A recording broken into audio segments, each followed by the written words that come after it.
Bonsoir à toutes et à tous et merci encore une fois de nous suivre sur la chaîne Hypatie TV. Une fois n'est pas coutume, aujourd'hui on va recevoir une personne qu'il me tardait de recevoir. Bon, c'est une interview un petit peu particulière. D'habitude, on a l'habitude de s'intéresser à ce que la personne a déjà fait.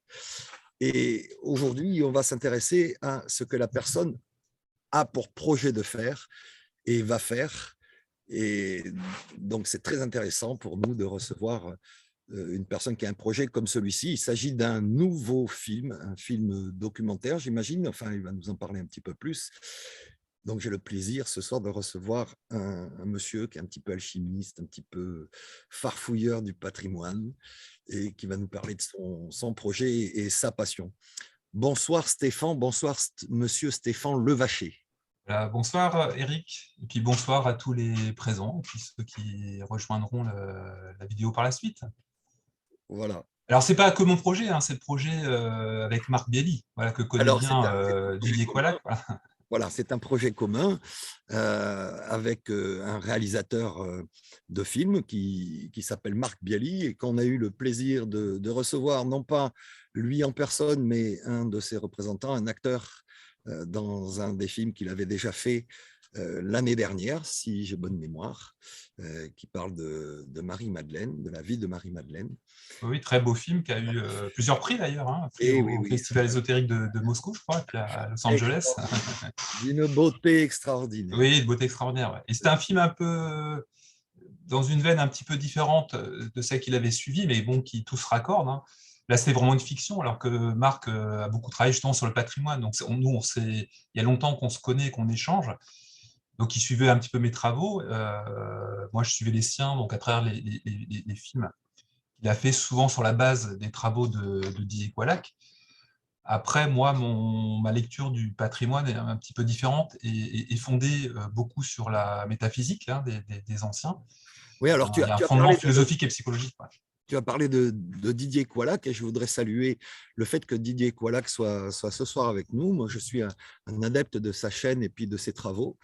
Il a travaillé sans doute dans des domaines un petit peu plus spécialisés, me semble-t-il, sur François Ier, les châteaux. Oui, c'est ça. Et Euh, d'ailleurs, la rencontre avec Marc, je la dois à Didier Coillac. Parce qu'en fait, moi, je travaille déjà sur les symboles, et je travaille plutôt les symboles dans la littérature, dans le cinéma, chez les peintres. Et puis, j'ai fait une visite au château de Chambord et j'ai vraiment eu une impression puissante. Je me suis dit, c'est pas un château comme les autres, en fait, c'est une structure psychique, quoi, dans laquelle on rentre et qui produit des effets immédiats.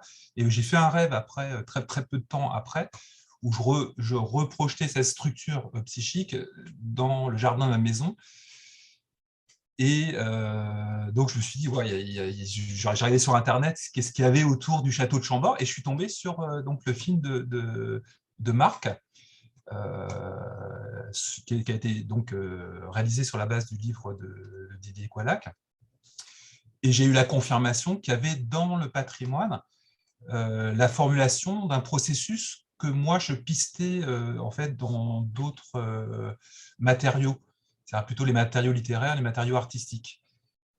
Voilà, donc je vais terminer un bouquin donc qui tarde à apparaître, mais qui va apparaître chez Hermésia là, en mai normalement, sur les films de Lars von Trier. Donc je sortais de ça, donc j'ai travaillé sur les matériaux psychiques très spéciaux, très, très contemporains, d'avant-garde d'ailleurs, ce qui fait que les gens ont du mal avec ces films, parce qu'en fait c'est tellement puissant et tellement nouveau, enfin, les représentations qu'ils proposent, que les gens sont paumés un petit peu.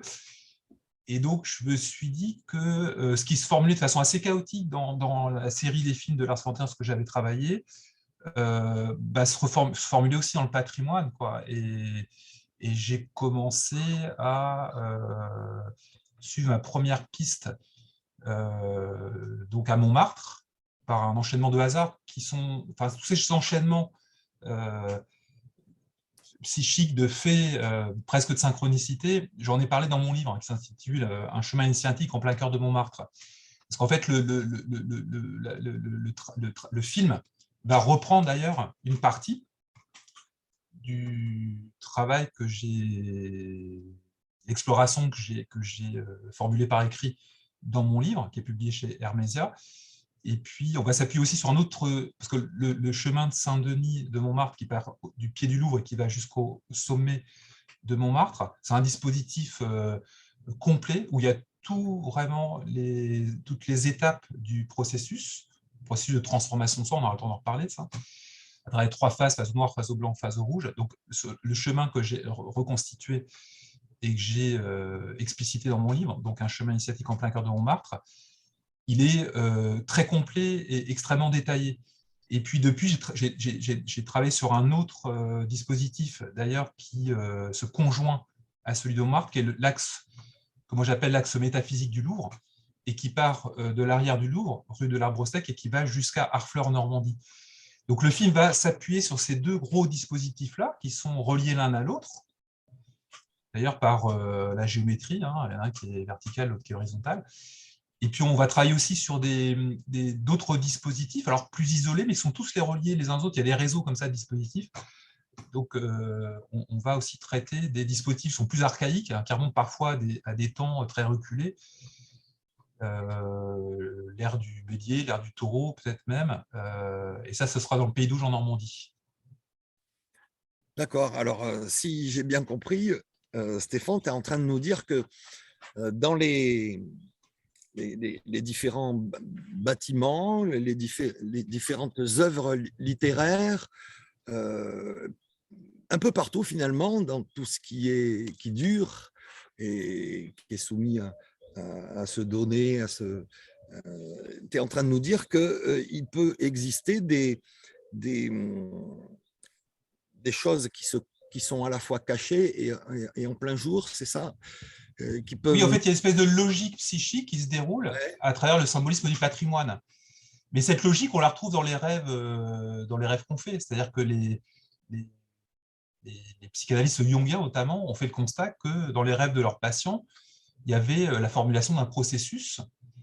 Voilà, et c'est ce même processus qui est inscrit dans le patrimoine. Donc c'est quelque chose qui est très important, qui renvoie la possibilité de s'élever, de se développer en tant qu'humain, hein, d'évoluer, de se spiritualiser.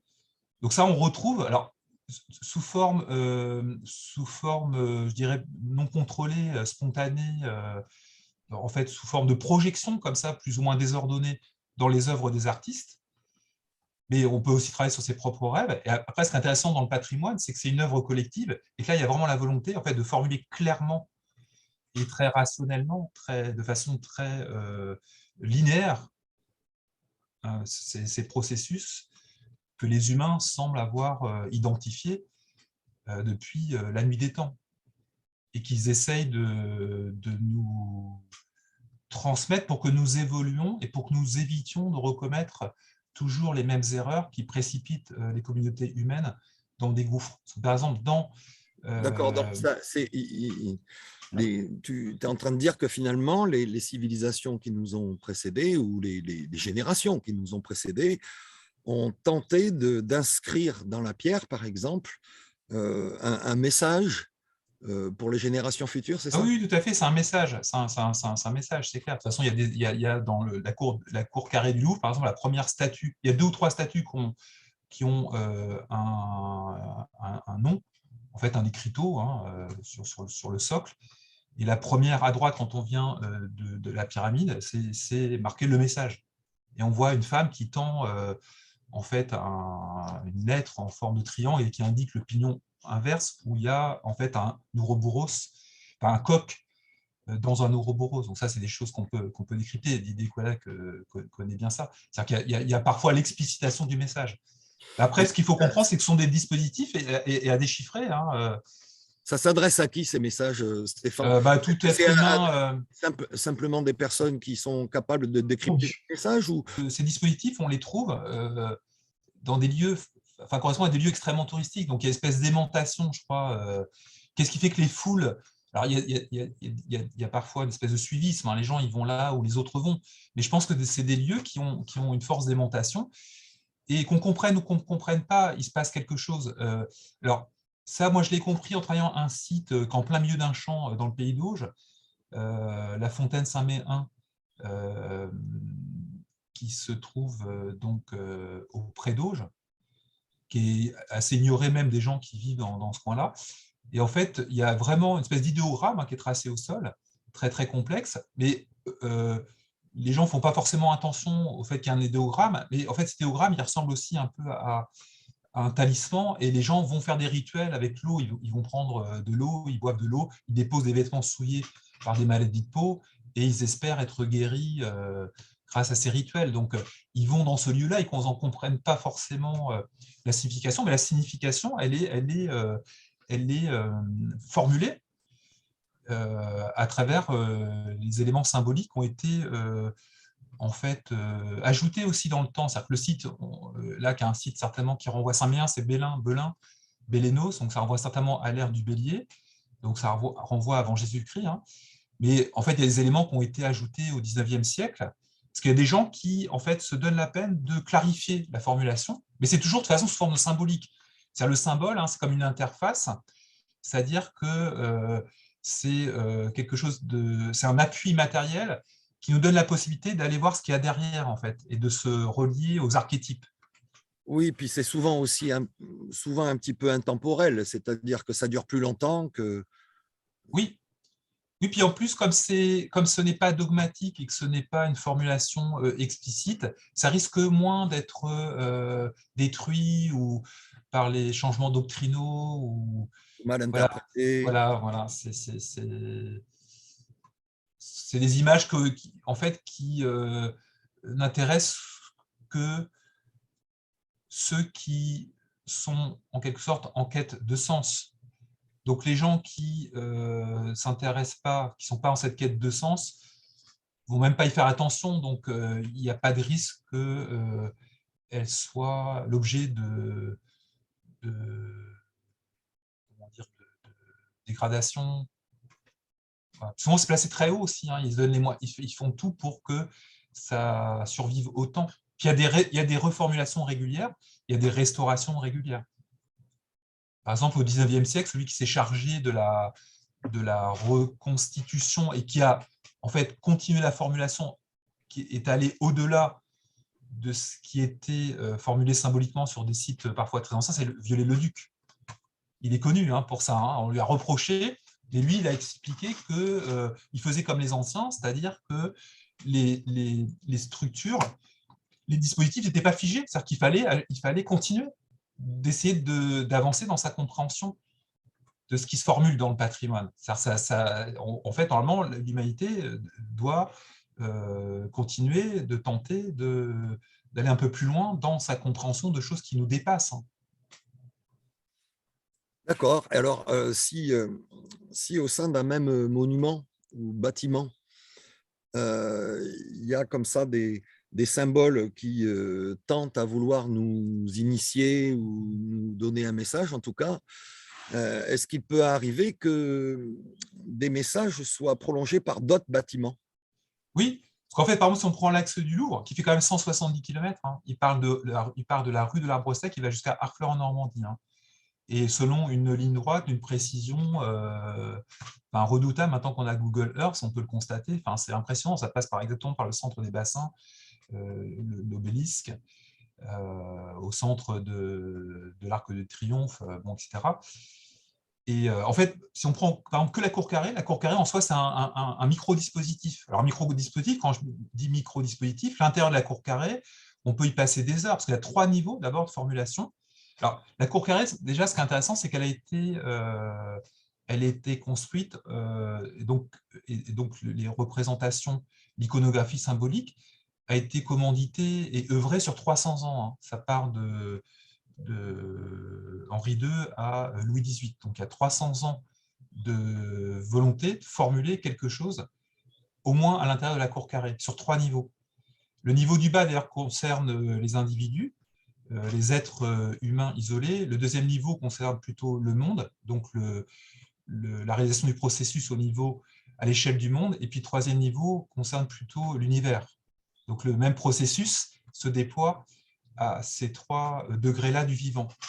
Le degré le microcosme humain et après les macrocosmes du monde. du système solaire et puis de l'univers tout entier, quoi.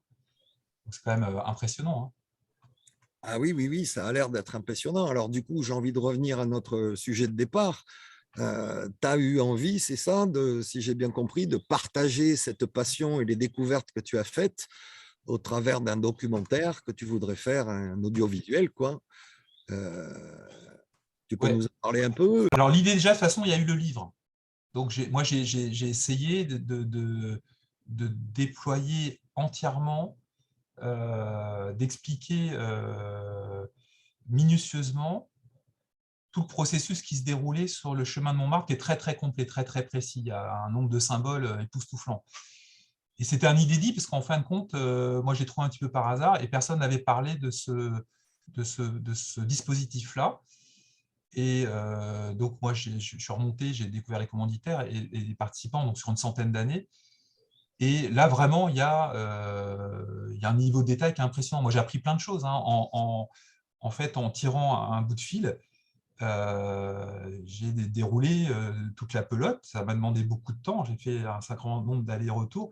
Et puis, en fait, ça m'a permis de comprendre si ça fonctionnait, parce que moi, j'avais pas forcément une connaissance très précise de ce processus, même si j'avais travaillé à travers mes lectures de Jung.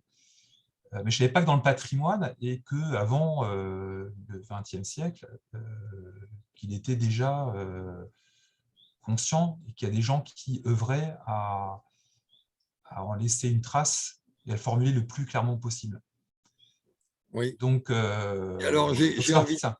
j'ai envie de dire le dernier qu'on connaît à peu près tous, qui a été commanditaire des travaux, Mitterrand. on va dire, c'est François Oui, Mitterrand. François Mitterrand, oui. Oui, c'est clair. Et alors, dans ce film, tu vas nous Ah bah parler oui, on de parlera de tout plusieurs. ça, parce qu'en fait, on va s'appuyer sur deux dispositifs qui sont complémentaires. Le dispositif donc, de Montmartre et le dispositif du Louvre. Alors, les deux dispositifs correspondent aux deux voies dont parlaient les Égyptiennes, la voie osirienne et la voie orienne. Alors, le Louvre, ça correspond à la voie orienne, c'est-à-dire la voie osirienne, pardon, la voie donc, qui correspond à Osiris. C'est une voie longue qui est en fait la voie du développement des civilisations, mais les civilisations ont toujours tendance à s'égarer, à perdre le contact avec le principe transcendantal qui est à l'origine de toute chose et qui s'exprime dans toute chose. Parce que, en fait, ce que moi j'ai débusqué, c'est que c'était cette philosophie ancienne qui s'est formulée suivant différentes versions, qui s'exprimait un peu partout dans le patrimoine. Et c'est une philosophie non matérialiste qui part du principe que tout est engendré par un principe transcendantal que les Égyptiens appelaient le 1.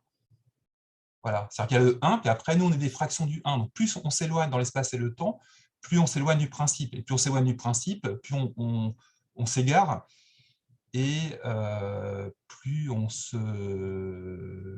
moins on a aussi d'énergie et plus il y a de risques d'effondrement et de délire et d'égarement, quoi, cette idée-là.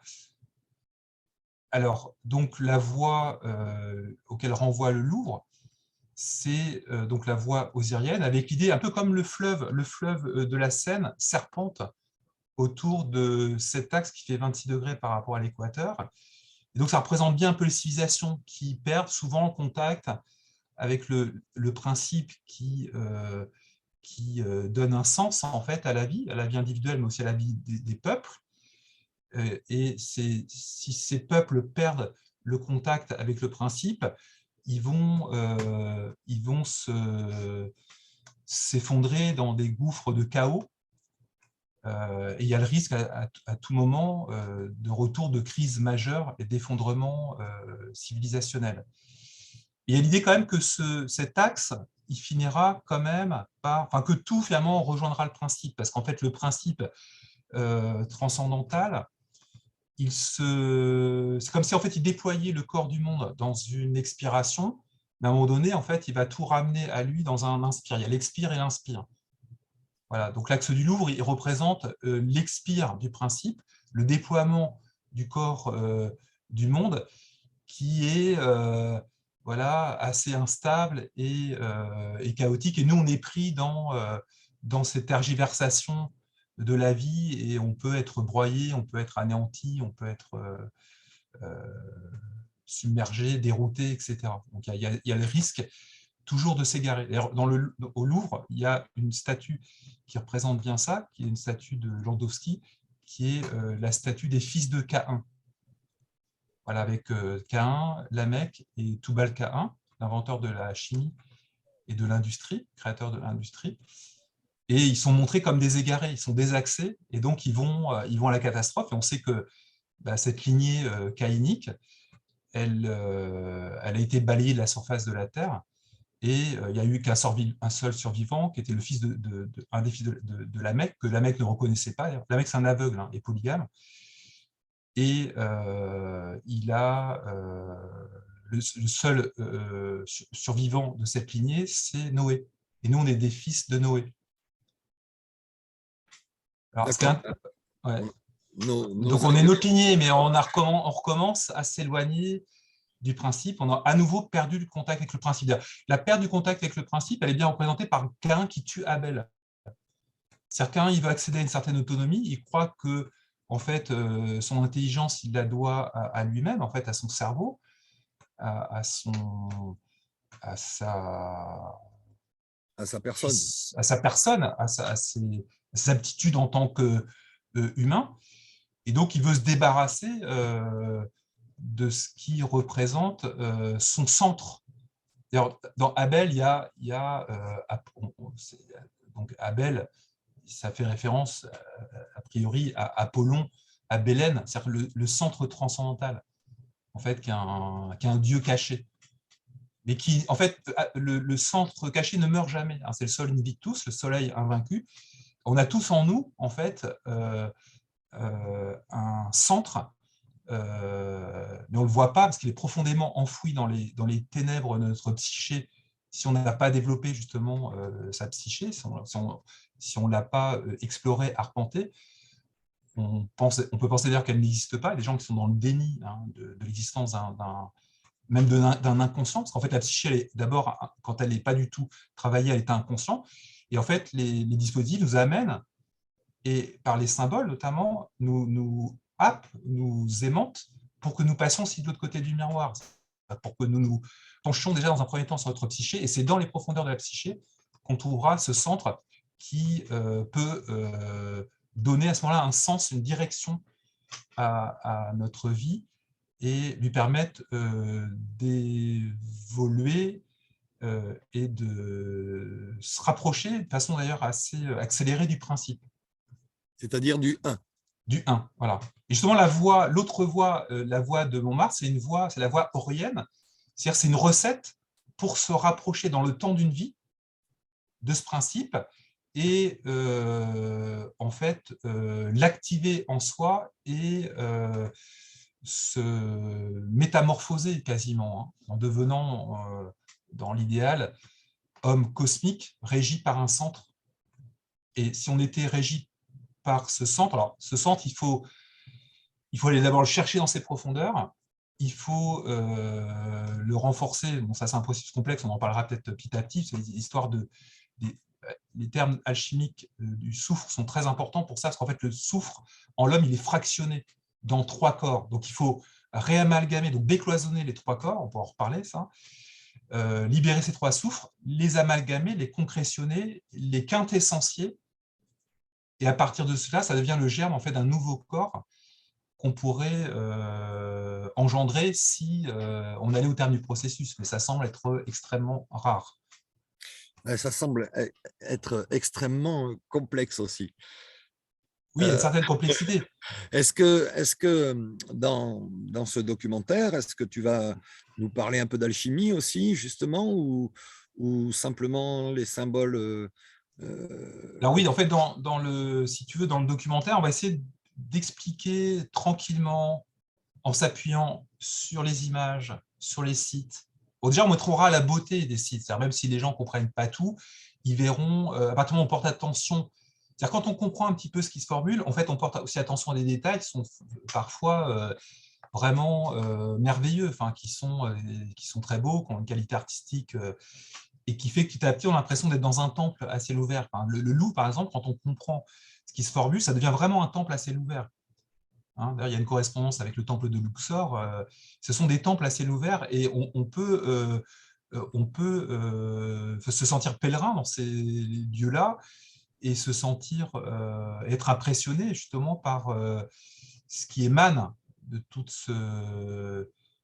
ces représentations, de tous ces symboles. Donc, le but du film, en fait, ça va être d'expliquer tranquillement, le plus précisément possible, les 3 phases du processus, en essayant de faire comprendre, en essayant de montrer que ce n'est pas quelque chose qui appartient au passé, c'est que ce processus-là, en fait, on en fait l'expérience. On fait, en tout cas, chacun d'entre nous fera l'expérience nécessairement de la phase au noir. Voilà, donc et après, donc on est incité par nos rêves, par les circonstances de la vie, à suivre le processus. Donc, ça peut nous aider, ces dispositifs, à cheminer, parce qu'on nous donne des repères, on nous donne des moyens de retrouver un sens qu'on a eu tendance à perdre. On n'a pas forcément besoin de s'accrocher à un gourou, etc. Il y a des éléments visuels qui permettent de retrouver le chemin, quoi. Oui, oui, oui. Alors, tu as parlé tout à l'heure de Carl Gustav Jung. C'est vrai que quand on a lu un peu ce personnage, on comprend tout ce que tu dis, ou à peu près. Si ce n'est pas le cas, ça peut, voilà, les personnes qui découvrent un petit peu cette interview se demandent où on va aller. Donc, du coup, moi, j'ai envie de dire, qu'est-ce qui va se passer, quoi? Le documentaire, il va être tellement condensé, concentré sur des choses où vous allez faire plusieurs documentaires. Alors, de toute façon, déjà, il sera structuré selon les 3 phases du processus. Phase au D'accord. noir, phase au blanc, phase au rouge. Donc, on va essayer de faire comprendre petit à petit ce que sont ces 3 phases dans l'expérience de chacun. Voilà, c'est ça qui va être important. Alors, après, Carl Gustav Jung, il a donné des clés justement pour comprendre ces phases du processus alchimique. Il a transcrit dans les termes contemporains. Par exemple, la phase au noir, on peut considérer que c'est la prise de conscience d'un inconscient. On prend conscience qu'il y a un inconscient. Et souvent, c'est bouleversant, c'est perturbant, parce qu'en fait, le moi, il est tout d'un coup, il découvre, comme disait Freud, qu'il n'est pas le maître dans sa maison, qu'il y a une altérité, qu'il y a de l'énergie et que ça pousse et qu'il va bien falloir faire avec. Donc, ça, c'est la découverte de l'inconscient. La phase au noir, c'est la prise de conscience d'un inconscient et avec toutes les perturbations et toute la déstabilisation, voire la dépression que ça engendre. Parce que la dépression, comme en avion, c'est une chute des hauteurs où on se trouvait. Le moi, il pouvait se sentir très à l'aise dans le monde, fonctionner parfaitement, être entièrement satisfait de la vie de surface. Mais il y a un moment donné, la nature en nous exige autre chose que cette vie de surface. Et si on ne vit que la vie de surface, ce que nous disent les anciens, ça ne se terminera pas forcément très très bien. Parce qu'on est fait pour, s'élever sur l'échelle des niveaux d'être. Voilà, parce que ça, il y a une doctrine de l'échelle de niveau d'être qu'on trouve déjà dans la Bible avec l'échelle de Jacob. Hein, Jacob, c'est quelqu'un qui errait en surface du monde, qui ne trouvait pas le sens de la vie, donc épuisé, il décide à dormir sur les chemins, et puis il voit une pierre au sol, il la met derrière sa tête.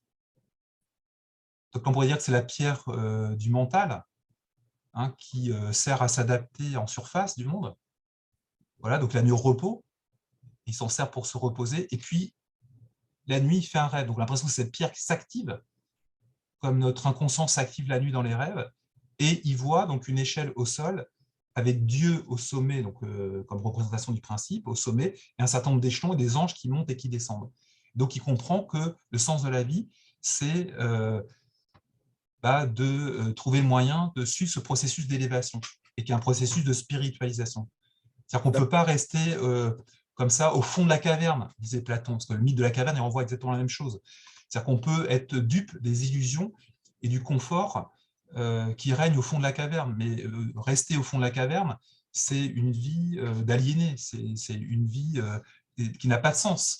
Parce que c'est vivre, consommer aujourd'hui, on dirait, et puis prendre la retraite et mourir. Finalement, si on y réfléchit bien, c'est insensé, c'est absurde, c'est désespérant.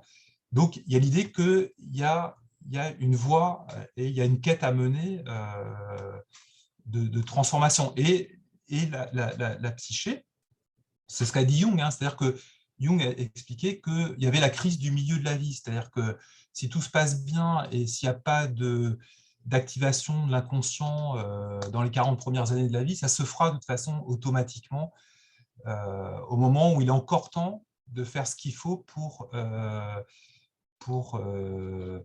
franchir quelques étapes dans le processus. D'accord. Est-ce que tu sais déjà combien de temps va durer ce documentaire? Le documentaire, je pense qu'il fera 1h30, 2 heures maximum. D'accord. Voilà. Est-ce que tu aurais quelque chose à nous partager pour nous expliquer, par exemple, ce que l'on pourrait voir dans ce documentaire? Ah oui, donc là, on voit un personnage très Voilà, particulier. qui subit une décentration, c'est-à-dire que en fait, l'ego est déboussolé et décollé. Parce qu'en fait, par exemple, sur le chemin de Montmartre, c'est l'ancien chemin Saint-Denis. Et dans la figure mythologique de Saint-Denis, il y a déjà cette idée de décollation, c'est-à-dire qu'il a été décapité, mais c'est une représentation, il a peut-être été au sens propre, mais après, en fait, il descend sa tête progressivement vers le bas, et plutôt vers le cœur. C'est-à-dire que le Saint-Denis, c'est quelqu'un qui accepte de subir le processus de démantèlement de l'ego, et donc qui accepte en fait la dépression, je dirais, du moi, la descente de l'ego, enfin, la mise sous contrôle d'un autre centre qui se trouve plutôt dans le bas, et dans en fait le bas comme représentation des profondeurs du psychisme en fait. Donc il faut accepter de conjoindre, enfin de connecter en fait par l'intuition son moi avec quelque chose qui est inscrit dans nos grandes profondeurs et dont on a aucune visibilité au début. C'est-à-dire que c'est une nuit, et c'est ce qui fait que c'est la phase au noir, c'est qu'on est plongé dans la nuit. Il y a quelque chose qui nous plonge dans la nuit. Et petit à petit, cette nuit va prendre forme, va se structurer, et on peut dire à ce moment-là que l'inconscient se transforme progressivement en âme. Et ça, c'est la phase au blanc. La phase au blanc, c'est en fait la structuration de l'inconscient qui va permettre de découvrir que notre être, finalement, est régi par un autre centre qui pourrait, s'il était renforcé par métanoïa, justement, prendre l'ascendant sur notre existence. Et ça, ce sera la phase au rouge. Tu as parlé de métanoïa. Alors, métanoïa, c'est la première fois qu'on entend ce nom. Alors, il s'agit de quoi? Il s'agit du titre, c'est ça, du documentaire? Oui. Alors, c'est un terme ancien d'origine grecque qui a eu une histoire très.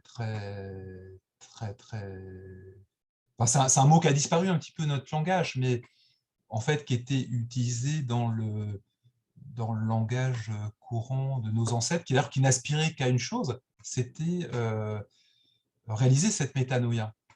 Hein, on sait par exemple que les Celtes disent que en fait ce à quoi ils aspirent, c'est à matérialiser l'invisible, à rendre visible l'invisible.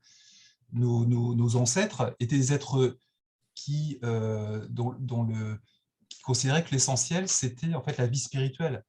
Donc, de renforcer en fait la qualité de l'esprit. Donc, la métanoïa, ça veut dire ça. Hein, ça veut dire en fait, il y a méta et noéa. Et noéa, c'est un verbe en fait qui signifie en grec la perception en fait par l'esprit, et méta, on pourrait dire, ça veut dire au-dessus, il y a une idée d'élévation, de supériorité aussi, en fait. C'est l'idée, enfin, pas supériorité au sens de hiérarchique, hein, mais au sens de quelque chose qui est plus, qui a de meilleure qualité. Donc la métanoïa, c'est en fait c'est le renforcement de l'esprit, l'amélioration du niveau de l'esprit. C'est l'ascenseur, en quelque sorte. Ouais. Donc il faut déjà il faut qu'il soit augmenté en termes de quantité. C'est là où les termes de soufre sont intéressants. C'est-à-dire que le soufre en l'homme, il est fractionné. Ce que j'ai expliqué tout à l'heure, il est fractionné en 3 corps. Donc, on a le soufre du mental, c'est l'intelligence avec laquelle on s'exprime.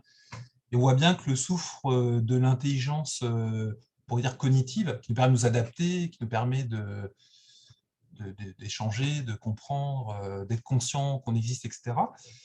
Donc là, on peut l'appeler le soufre du mental, hein, qui est adapté à la vie justement de surface et au fonctionnement du quotidien. Et on pourrait décider, je crois que c'est le choix que font la plupart des gens, de ne vivre que selon ce principe actif du mental qui est notre intelligence d'adaptation. Voilà. D'accord. Tu parles de soufre, Alors le c'est souffle, en fait, c'est une représentation, mais ça correspond peut-être à aussi une réalité chimique, en fait. Hein. C'est le principe actif. C'est-à-dire que dans le mental, l'intelligence, c'est quelque chose qui est, enfin, c'est ce qui est, c'est le vivant rationnel. Enfin, c'est ce qui est vivant dans cette dimension du mental qui nous constitue. Après, il y a le soufre du corps. Bah, c'est le soufre qui nous donne la santé physique. Hein. Et ce soufre, d'ailleurs, c'est là où le soufre, on comprend que ça correspond aussi à une réalité chimique, c'est qu'on sait que dans le sang, dans l'hémoglobine, il y a justement du soufre. Ce n'est pas par hasard si le terme de soufre a été utilisé. On sait que dans l'univers aussi, un des éléments les plus présents, c'est le soufre. Donc, comment ont-ils su ça? Parce qu'en fait, ça remonte au moins à Paracels.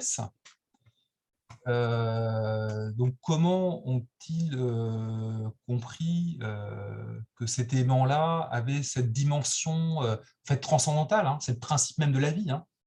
Et la vie, c'est quelque chose qui échappe en fait, à notre compréhension. Hein. Alors après, si on se situe d'un point de vue matérialiste, parce qu'en fait, la philosophie dont il est question dans ce patrimoine, c'est une philosophie qui n'est pas matérialiste, hein, qui part du principe que tout est engendré par un principe qui est justement transcendantal et qui n'a pas de forme à la base et qui décide à un moment donné de prendre forme dans une substance qu'il secrète. Et quand les formes se stabilisent, ça devient un sel ou un corps. Voilà. Donc il y a le corps des êtres vivants que nous sommes, puis il y a le corps du monde. On peut dire voilà le principe, il s'est déployé parce qu'il en a décidé ainsi dans un corps, et à un moment donné, il reviendra même pas un être, hein, il reviendra un principe sans forme. Voilà. Donc, alors pour revenir à l'humain, il y a l'idée que le problème, c'est qu'on n'a pas suffisamment de puissance de soufre, parce que notre soufre est fractionné en 3 corps. Donc, il y a le soufre aussi du corps physique, dont j'en ai parlé, puis il y a l'autre soufre qui est le soufre de l'âme. Voilà, il est ce soufre-là, c'est-à-dire c'est le soufre qui est vraiment transcendantal. C'est le germe du corps autre qu'on pourrait être si on mettait les 2 autres soufres au service de ce souffle transcendantal qui est plongé dans les grandes profondeurs de notre psyché et qu'il faut commencer par aller chercher. Ça, on peut comprendre ça. C'est pour ça que les symboles sont importants, parce que formuler ça intellectuellement, ce n'est pas toujours évident, mais les Égyptiens d'ailleurs avaient compris ça, c'est que pour comprendre la métaphysique de la vie, en fait, ce qui échappe à notre entendement rationnel, on a besoin de s'appuyer sur des images.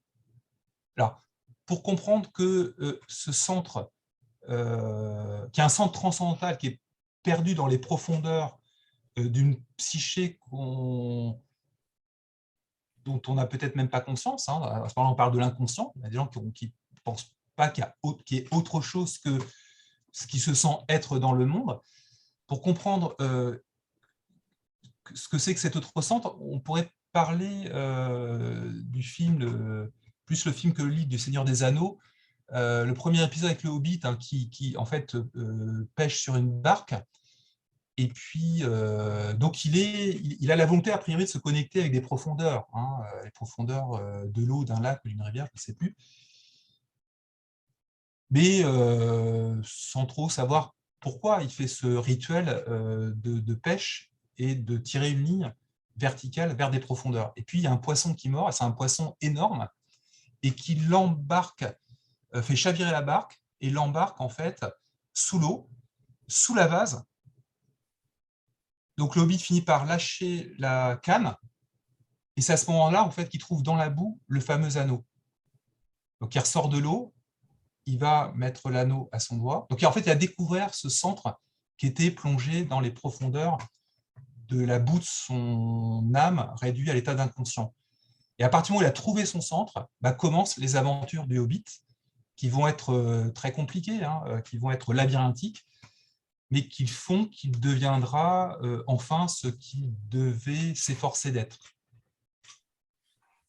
Voilà. Donc, il part en quête et il mène un processus complexe qui va petit à petit faire que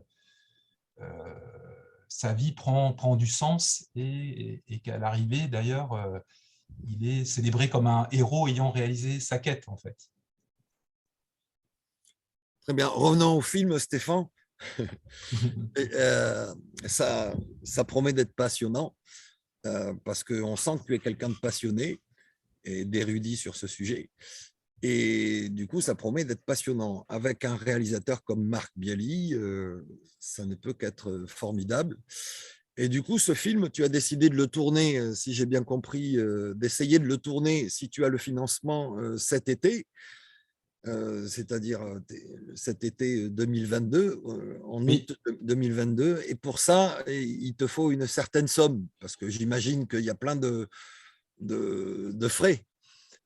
Oui, tout à fait. Bon, puis Marc, c'est son métier, donc voilà, il faut aussi qu'il soit que son travail soit justement rémunéré. Après, Marc, c'est quelqu'un qui travaille avec très peu de moyens. Donc là, il nous manque en fait, il nous manque 10 000 € en fait pour atteindre le premier palier de notre quête, si je veux dire, notre collecte pour Arty.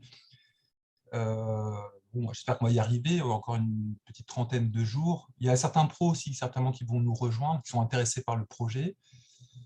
Oui, parce que l'idée, donc, c'est de tourner en juillet, août sur Paris, parce qu'il n'y a pas trop de monde, il y a moins de monde, pour prendre des images sur les deux gros dispositifs que sont le chemin de Montmartre et l'axe que j'appelle métaphysique du Louvre. Et puis en septembre, on ira tourner en Normandie, notamment le Pays d'Auge, où on trouve des sites vraiment très très anciens qui sont restés dans leur jus, très archaïques, donc touchants. Parce qu'en fait, les sites parisiens, ils ont été bon, l'axe du Louvre, c'est le XVIIe siècle, c'est le nôtre, hein, qui se charge de reformuler ce qui doit être formulé. Après, on a dit tout à l'heure, Mitterrand, bien entendu, a ajouté, enfin le dernier officiellement à avoir ajouté des éléments de représentation. D'ailleurs, dans le film, on verra que l'arche de la Défense est parfaitement, est vraiment très précisément sur l'axe. Alors, l'arche est, elle, un peu décalée. Peut-être que ça signifie d'ailleurs que notre monde est à nouveau désaxé. Hein. L'arche est désaxée.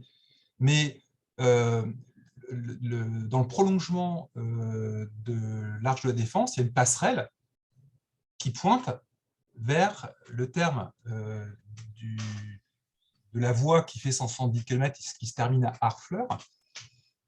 Et puis sur le toit même de l'arche, il y a une route qui est tracée, qui est exactement dans l'alignement. Donc on voit que ce n'est pas un enchaînement de hasard. Hein. Là, il y a vraiment une volonté qui est affichée, alors que ce n'est pas forcément visible par quelqu'un qui n'est pas attentif, mais maintenant on a des moyens en plus, avec Google Earth notamment, de regarder les choses dans tous les sens, et on voit bien qu'il y a une volonté de formuler quelque chose qui se formule depuis vraiment la nuit des temps. Parce qu'on sait par exemple que le nôtre, en fait, il a repris un axe qui était tracé, un chemin de terre, hein, qui semblait aller très très loin, comme ça, peut-être déjà jusqu'à Harfleur, et qui remonte certainement au temps de nos grands ancêtres, hein, les pré-celtes, et il y a des indices qui renvoient au peuple des Ligures, ce dont on parlera. Parce que les gens parfois pensent que les Ligures, c'est simplement l'Italie, mais c'était la dernière poche en fait, de ce peuple qui a été petit à petit chassé.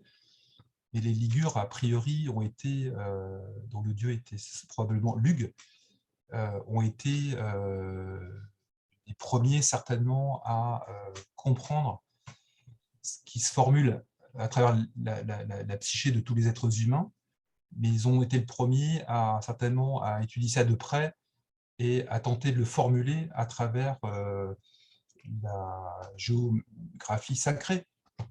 Parce qu'en fait, ces dispositifs, ça s'inscrit dans ce qu'on appelle aussi la géographie sacrée. Bon, super. Alors, j'ai envie de revenir à ce financement participatif. Il est ouvert sur une plateforme de financement participatif qui est plutôt axée sur les documentaires, justement, les films, les vidéos, en tout cas, tous les projets artistiques, n'est-ce pas? Artistiques, culturels, et ça permet justement une défiscalisation. Donc, en fait, c'est très intéressant parce qu'il y a une défiscalisation à 66%. Donc, Oui, les gens qui vont c'est-à-dire aller... que si on dépense 100 euros, en réalité, Voilà, en fait, on en peut le réalité... mettre sur l'avis d'imposition à la fin de l'année, on met qu'on a Voilà, dépensé 100 exactement, en euros. déduction d'impôt. Donc ça, c'est vraiment quelque chose de On très a, avantageux. voilà, c'est ça. Et donc, me semble-t-il, parce que moi, j'ai participé à ton financement et je ne me souviens plus des tranches, parce que je crois qu'il y a des tranches, peut-être tu peux le partager, oui. Donc, comment on fait pour y accéder? Il faut taper www.proartis.fr Alors, et ensuite chercher le projet Metanoia, c'est ça? oui, c'est ça, voilà. Après, Et ton nom, on Stéphane Le on pourra fournir les liens aussi. Euh, Donc, on mettra sans doute les liens dans la description. Voilà, et puis... voilà, après, je peux te les donner, peut-être. Je vais ouvrir un fichier, là. Voilà, mais bon, sinon, c'est facile, hein, vous tapez proartis.fr. Une fois que vous êtes sur ce site de plateforme financement participatif, ben, en recherche, vous tapez Metanoia, METANOI-A, ou bien Stéphane Levacher, et vous allez trouver. Donc, me semble-t-il, il y a des paliers qui démarrent à 10 euros, si j'ai bonne mémoire. Oui, oui, à partir de 10 euros, voilà. Et je ne sais plus trop le troisième palier, je crois que ça va jusqu'à 1500 ou même plus. Là, on fait appel aussi à des grands mécènes. Alors, c'est pas ProArtis, c'est ProArti. ProArti, ouais, P-R-O-A-R-T-I. Ouais, et puis comme dans tous les systèmes de crowdfunding, il y a bien entendu des contreparties, Voilà. hein, que vous découvrirez en regardant le site. Alors, je vais montrer. Voilà, là, je suis sur le site de ProArty. Donc, on peut voir que proarty.fr ici, découvrez nos informations. Qu'est-ce qui a lancé votre projet? Découvrez nos services, Découvrez les projets. Voilà. Donc, si on clique ici, on tombe sur quoi? Nom du projet. Voilà, tu mets Metanoia. Metanoia. Avec un i tréma.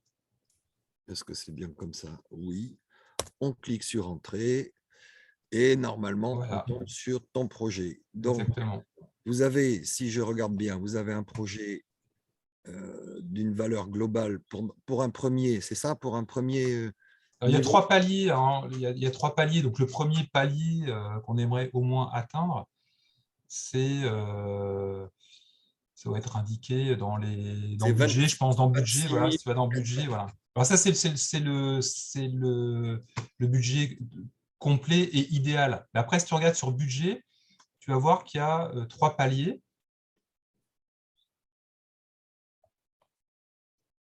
Voilà, donc il y a un palier à 13 voilà, il y a un palier à 13 100, donc là, il nous manque... un autre palier avec, voilà. Qui pourrait monter jusqu'à 19 000. Voilà, donc après, il y a l'explicatif, ce que chaque palier atteint permettrait. Voilà, pour un montant global, c'est indiqué ici. Voilà. De 31 400 €. Bon, c'est atteignable quand même si chacun donne. Alors, on n'a pas vu les contreparties, mais tu te souviens un peu des contreparties, non?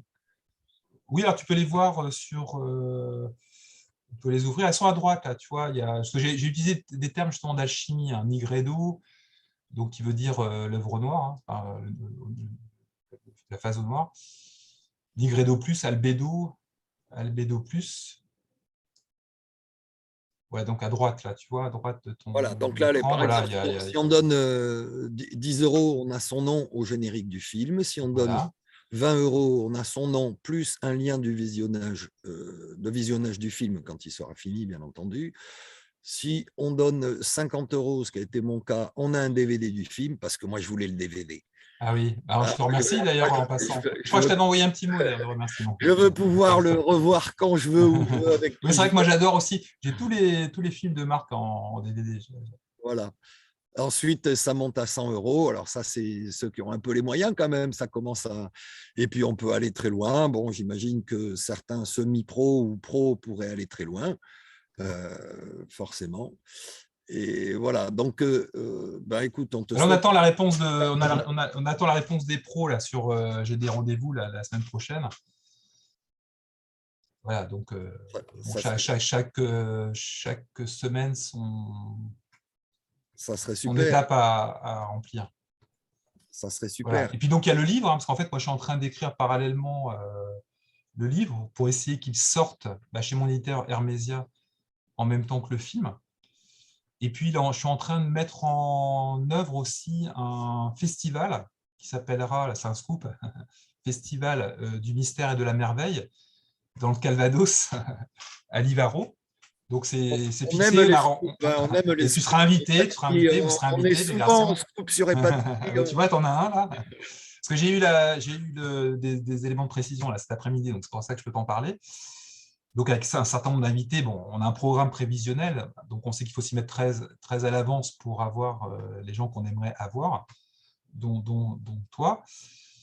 Et il y aura un programme que je présenterai en temps et heure, mais donc on voudrait que le film soit prêt et qu'il soit projeté en avant-première, justement le dimanche 14 mai 2023, voilà, donc à Livaro. Donc, ça laisse une petite année pour travailler. Oui, c'est ça. Après, on sait où on va. C'est-à-dire que avec Marc, Marc a une façon de travail particulière. C'est-à-dire qu'il ne scénarise pas forcément. C'est-à-dire qu'on a fait le chemin ensemble, on a beaucoup échangé.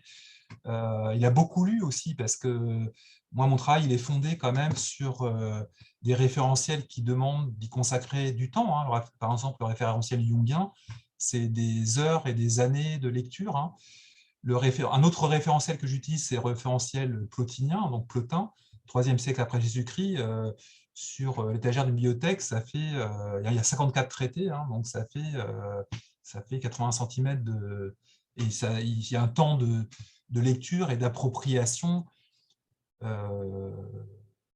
Donc, moi, j'ai eu, parce que c'est un long travail sur des années, voilà, qui s'oriente là sur le patrimoine. Après, peut-être que je ne travaillerai pas pendant des années sur le patrimoine, mais le fait est que le patrimoine s'est imposé à moi comme un moyen de formuler clairement cette métaphysique des anciens qui est loin d'appartenir à une muséographie. Cette métaphysique, elle peut nous sauver, en fait. Elle peut elle peut nous aider à retrouver le sens que l'on a perdu et qui fait qu'on va droit encore dans un gouffre.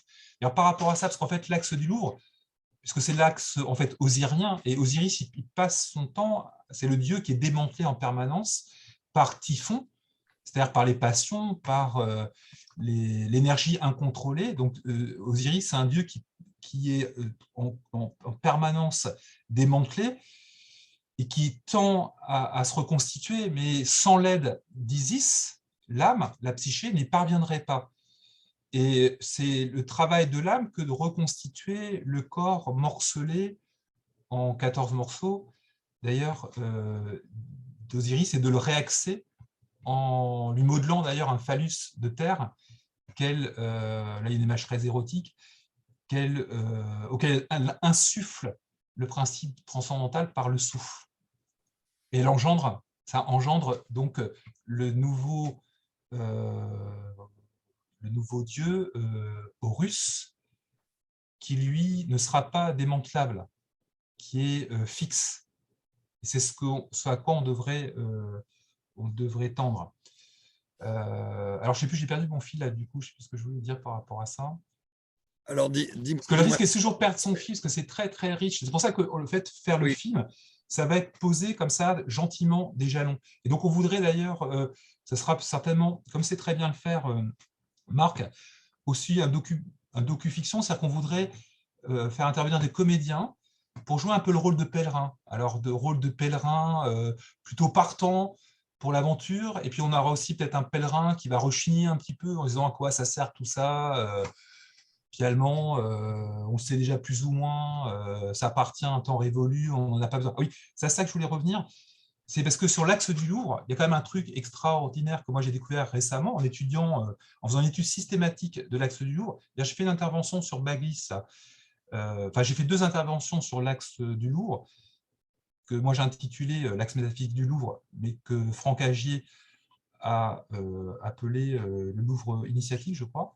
Donc c'est 2 fois 35 minutes, donc je fais une lecture systématique des éléments symboliques qu'on trouve de l'arrière de la cour carrée, rue de l'Arbre Sec, à côté de la Samaritaine. Ça, c'est des symboles qui sont puissamment signifiants.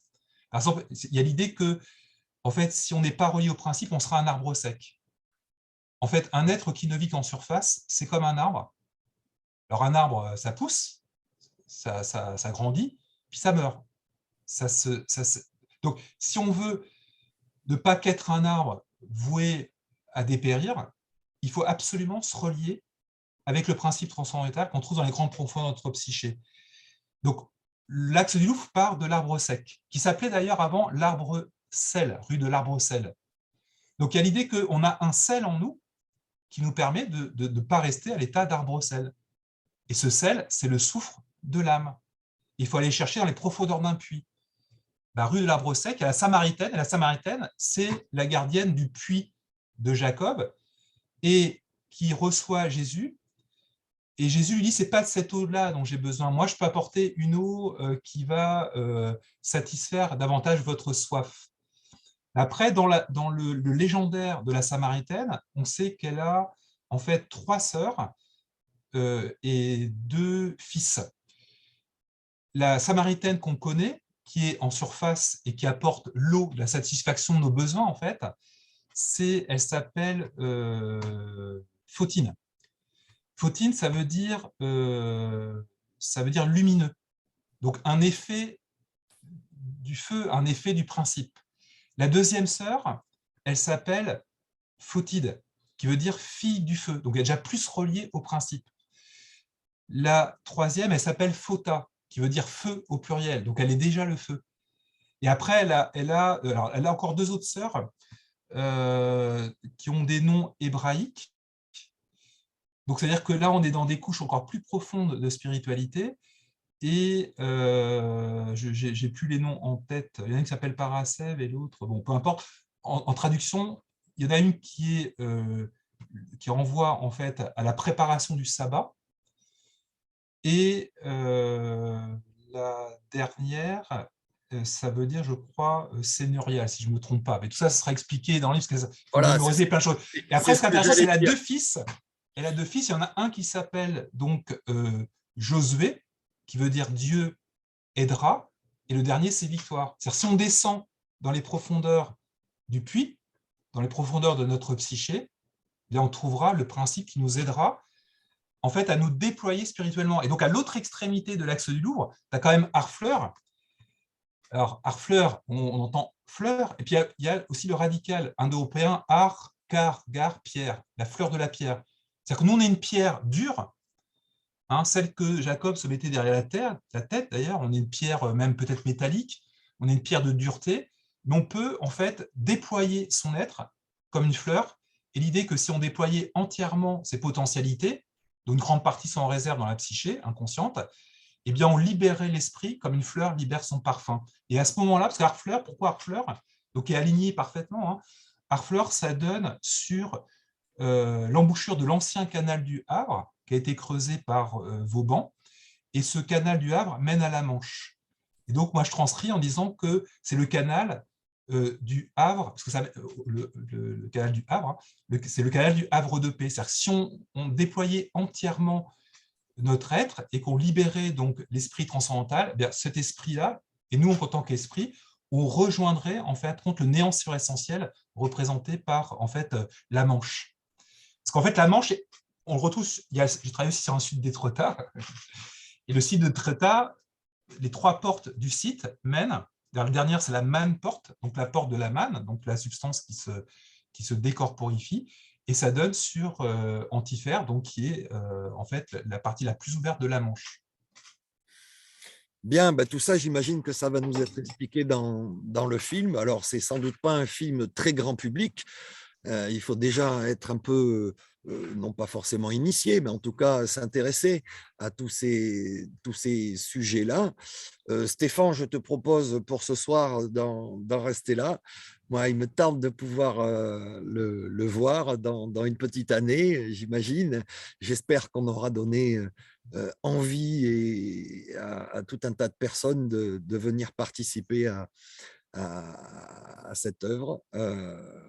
Voilà, est-ce que tu as quelque chose à rajouter, un Alors petit oui, parce que tu disais, pas forcément accessible au grand public. En fait, ce qu'on voudrait, c'est rendre au très grand public, j'ai dit. voilà. En fait, je crois que Marx sait très bien le faire, ça. Il l'a fait avec Chambord, il l'a fait avec aussi Versailles. Oui, Il c'est a vrai. cette capacité, je pense, de rendre accessible, en prenant le temps justement de bien expliquer, en s'appuyant bien sur les représentations. Il faut aussi, hein, tous les anciens disent qu'il faut aussi faire un effort, c'est-à-dire que ces voies-là ne se font pas en un stage de 5 jours, c'est des voies qu'on suit durant toute une vie. Et puis après, chacun va cheminer à son rythme et puis avancer aussi selon son gré, sa compréhension. C'est-à-dire qu'il y a plein de façons de suivre ces voies-là. Après, moi, je vois quand même, je fais le constat, parce que j'emmène aussi des gens faire des visites sur les sites, et quand on prend appui sur les symboles, et quand on est in situ, ça se met à parler, en fin de compte. Bon, moi, je suis là pour tenter d'élucider, expliciter autant qu'il est possible, parce que le symbole, en fait, a toujours cette dimension qui échappe. Hein. Il faut avoir cette humilité d'accepter que ça échappe en partie, mais le seul fait d'essayer de comprendre, d'abord d'observer les symboles, il se passe quelque chose. Tous les gens que j'emmène sur le site faire une visite, ils vivent une expérience, ils sentent que quelque chose se passe. Ouais, mais Voilà. je pense qu'ils vont sentir aussi avec le film que quelque chose se passe et j'imagine que ça donnera des idées à tout un tas de personnes, d'aller creuser et pourquoi pas découvrir dans le patrimoine régional de chacun d'entre nous des choses, des messages, des symboles que tu nous auras aidé à découvrir. Ouais. Stéphane, Parce qu'il y en a partout, en fait, il y en a je te partout, propose d'en rester là partout, pour partout. ce soir parce qu'on a des impératifs Tout à horaires. fait. Je Je suis remercie. bavard quand je suis parti, je suis bavard. Bon, c'est un peu. Oui, c'est vrai, mais c'est pour la bonne cause. Je Je propose. suis un peu un camion diesel, tu vois, parce qu'en fait, tous ces savoirs-là nécessitent de vraiment se concentrer, s'axer, etc. Donc, c'est pas toujours évident de trouver la ligne et de clarté, ça prend un peu de temps. Eh bien, de toute façon, on sait que grâce à Marc Bielli, le réalisateur, ça sera accessible, très accessible Tout sans à doute. fait. Bien, je vous dis bonsoir à tous, à toutes, et merci Ben, de bonsoir aussi à tous ceux qui suivre. nous ont suivis. Voilà. Voilà. Ciao, ciao. Merci, ciao. Merci à vous.